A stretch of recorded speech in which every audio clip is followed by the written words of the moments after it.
अंधेरी नामक गांव में एक सब्जी मार्केट रहता है। वहां हर प्रकार की सब्जियां वहां के व्यापारी बेचते हैं। उस गांव के लोग आकर वहां से ताजा ताजा सब्जियां खरीद कर ले जाते थे। उस गांव के किसान वो सब्जियां उगाकर उनके व्यापारियों को बेचते थे।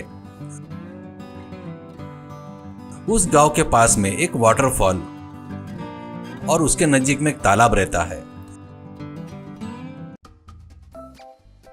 वहां पर बहुत सारे यात्री आते थे।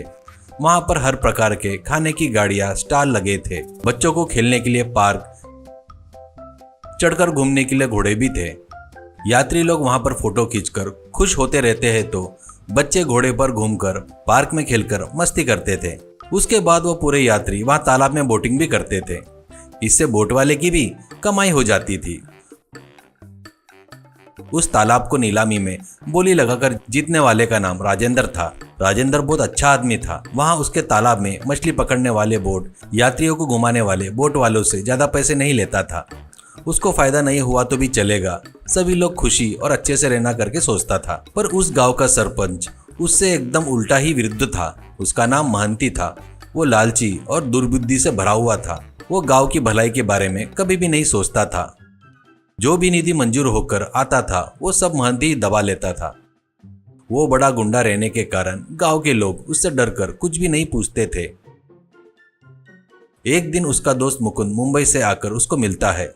वो सब बताने के बाद सुनकर महंती, तो तुझे हमारे गांव में मॉल बांधने के लिए जगह चाहिए बस ना, वो मुझ पर छोड़ दे यार। एक हफ्ते के बाद तेरे को बढ़िया जगह दिखाऊंगा। ये काम करने के बदले में मुझे कितना देगा बोल, ऐसा कहता है। मुकुंद, कितना क्या दूंगा, इस प्रोजेक्ट में तेरे को पार्टनर बना देता। मॉल होने के बाद फायदे से तुझे 40% भी हिस्सा दूंगा। पूरा पैसा मैं लगाऊंगा, ऐसा कहता है। महंती खुशी के मारे उठकर उसे गले लगा लेता है। अगले दिन वो अपने चमचों के साथ वेजिटेबल मार्केट में आता है और महंती, ए सब लोग ध्यान से सुनो। तुम कब से यहाँ पर मार्केट में यार्ड बनाकर दो करके बोल रहे थे ना, वो सैंक्शन करा लिया मैंने। अब तुम 6 महीने तक ये जगह खाली करके दूसरी जगह पर कहीं तो भी व्यापार करो। 2 दिन में कंस्ट्रक्शन वर्क शुरू करना है, जल्दी खाली कर दो, ऐसा कहता है। वहीं पर खड़ा राजेंद्र, क्यों जी झूठ बोल रहे हो? किसको धोखा देने के लिए आए हो? तुम यहाँ पर किसी के साथ मिलकर यहाँ पर मॉल बांधने जा रहे हो करके हमको पता चला है। सच है ना? ये बड़ा अन्याय है। बेचारे ये सब अब कहाँ जाएंगे? महंती, तू बेमतलब की उंगली मत कर, तेरा काम तू देख ले, ऐसा कहता है। एक व्यक्ति, ये क्या जी, उन्होंने पूछा है ना, उसका जवाब दो। तुम हमको ऐसे यहाँ से खाली कराए तो कैसे?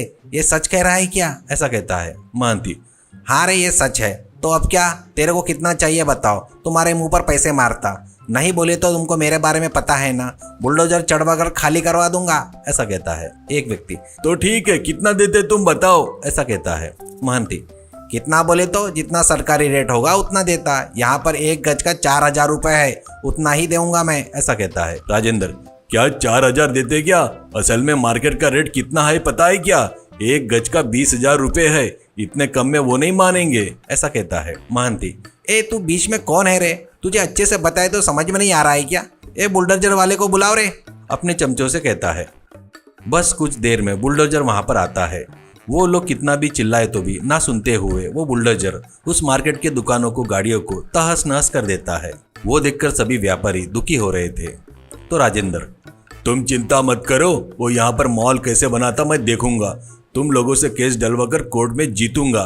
तब तक तुम लोग मेरे तालाब में नाव पर रखकर सब्जी पाला बेचो। तब अपने गांव वाले ही नहीं, आने वाले यात्री लोग भी खरीदेंगे। इससे तुमको ज्यादा पैसे मिलेंगे, ऐसा कहता है। एक व्यक्ति, वाह राजेंद्र जी, आपका दिल कितना बड़ा है। हमारे लिए इतना अच्छा कर रहे हो, हमको सबको खुशी हो रही है। आप भगवान हो। कश्मीर में लेक में कैसे बेचते हैं वैसे यहाँ पर हम भी बेचेंगे, अच्छा रहेगा, ऐसा कहता है। ऐसे उस दिन से वो लोग बोट पर सब्जियां रखकर उस तालाब में बेचने लगते हैं। गांव वाले किनारे पर रखे बोट पर खरीद रहे थे तो यात्री तालाब में घूमते हुए बोट पर से खरीद रहे थे।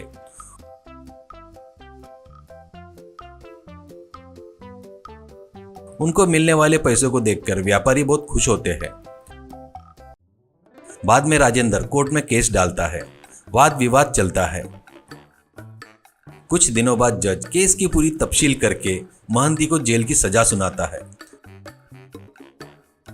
वैसे महंती जेल में पत्थर फोड़ते हुए कैदी बनकर रह गया।